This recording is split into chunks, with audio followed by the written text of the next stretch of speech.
Hi, welcome back. Today I'm going to talk about this novel, which is called The Blazing World by Siri Hurstvedt. This novel is a literary novel, and it was longlisted for the Man Booker Prize, so it's a very highly acclaimed novel. Having read it, I can see where the title is from.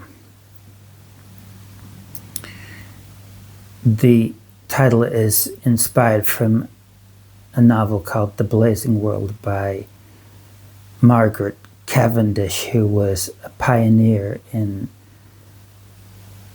writing for women. This novel is about a lady who believes that she will be taken much more seriously as an artist if she's seen as a man, so she uses various male fronts so that her work becomes more esteemed.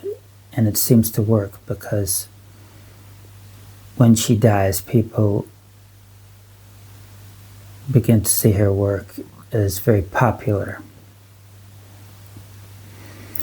It's presented as a nonfiction account compiled by an editor who pieces together all these different accounts and makes this book. The novel is really about perceptions. I think that the author does very well at creating the different voices of the different characters within this novel. For me, it was a little bit too literary. Basically, because there's never any talk from my first reading about how she is remunerated for her work when she's using these men as fronts. In addition, I find it a bit too unrealistic that more than one man is going to act as her front.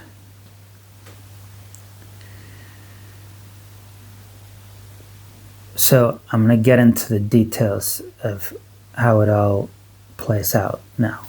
Throughout the work, we get lots of extracts from Harriet's notebook. She writes in a kind of stream of consciousness style.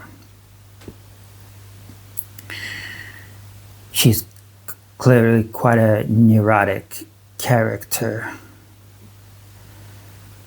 I felt that a really good voice was established, and she's knowledgeable about philosophy, neuroscience, and many different subjects, and that influences our art.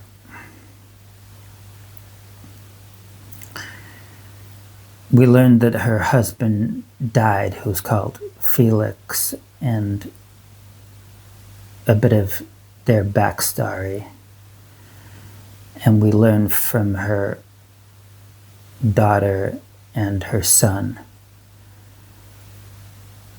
I remember her son became a writer. He's called Ethan in the novel.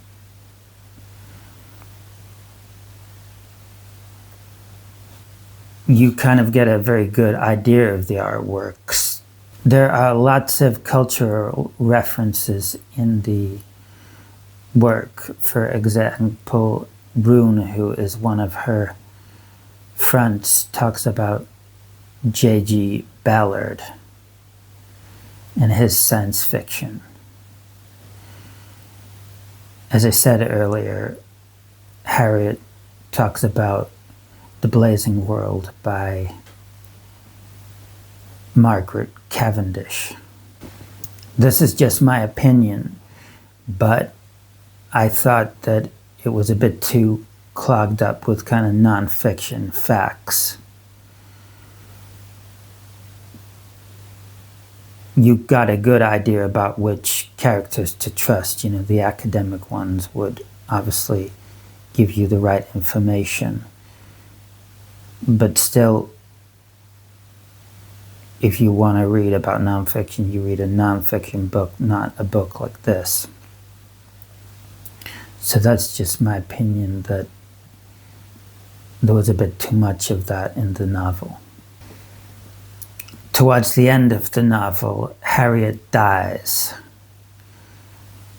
And there is a very good account of it by a character called Pinkney. That is the character I kind of relate to because she's kind of spiritual.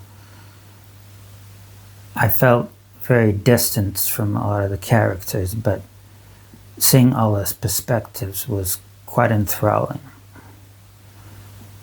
So I think it's a good book, but not brilliant. This novel is structurally fascinating, and it's definitely worthy of a reread. It's even got footnotes in certain places, so the reader is well informed about what's being said from a factual standpoint. That just shows that it really is quite an academic kind of book.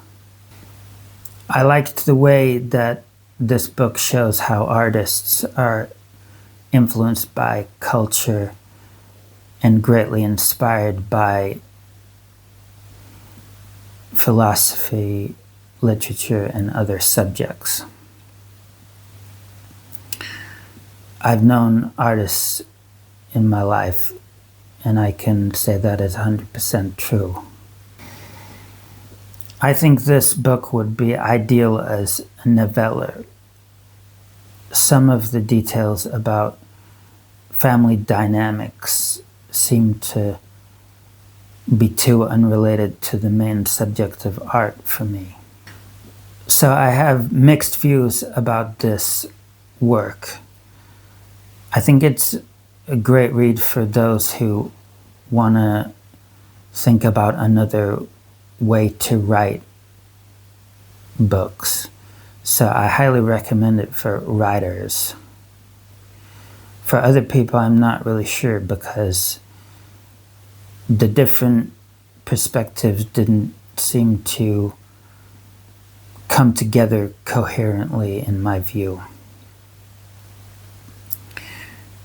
There were too many tangents the author went off on, in my view, and therefore it was hard to justify putting all these details into the same novel. But that's just my opinion. Still, I liked the book, and I think it was very good. Thanks for watching. I'll see you next time.